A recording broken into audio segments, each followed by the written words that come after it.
Ra shout, Barik, shame. Say we this boy Naija name.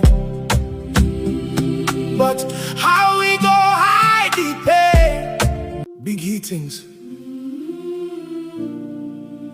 from Arewa to the world. They said we should keep quiet, but silence they kill us more. June 10, Los Angeles light. Davido wear jacket for night. Bring them home written bold. Names of children with them hold. Ra shout, Barik, shame. Say we this boy Naija name. But how we go hide the pain when blood they flow like rain?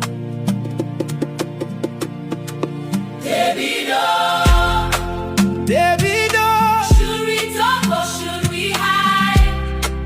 Davido, 54 hearts they cry inside. if speaking truth not embarrassment, then let shame Follow me. Nigeria children deserve life. No silence and secrecy. Wannan ita ce ainihin sabuwar waƙar babban mawaƙin nan wanda aka fi sani da Davido.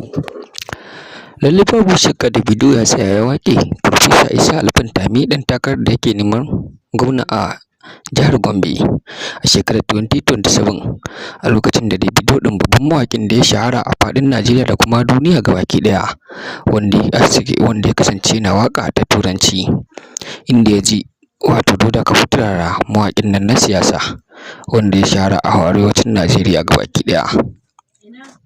Ya zo ya waƙe, ya yi wata waƙa wacce ya ci wa Farfesa Isa Alfantami mutunci, sannan kuma faɗa mai maganganu da baƙaƙen maganganu da kuma abubuwa wanda ba a ji daɗinsu ba, inda Davidon ya ga bai kamata ya tsaya ya ƙasa a gwiwa ba a lokacin da ya zo ya zuba wannan zazzafar waƙar tashi, sannan kuma ya zuba habaici a lokacin da yake turanci waƙar tasa da turanci, duk da cewar har wani abu yake faɗa a cikin waƙar akan cewar wanda yi wa waƙar ma domin shi ya san ba lallai ma ya san me yake cewa ba a cikin waƙar, shi dai ya samu wasu su fassara mai domin ya fuskanci iya abubuwan da yake faɗa a cikin waƙar.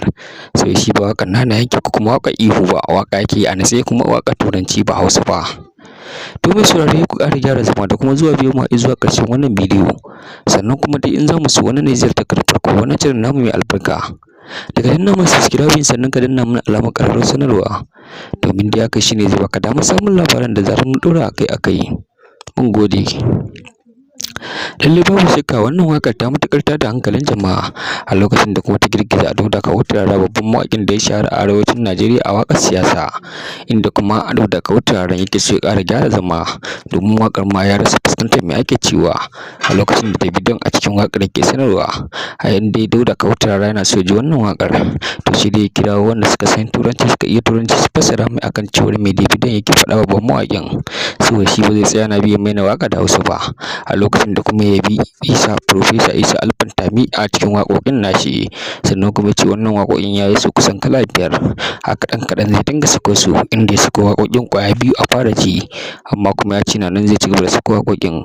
Mu dai ko shi ku ci gaba da bi mu a wannan tashar tamu ta Marhaba TV mai albarka domin samun cikakken waƙoƙin da mu zo muku da shi daga nan.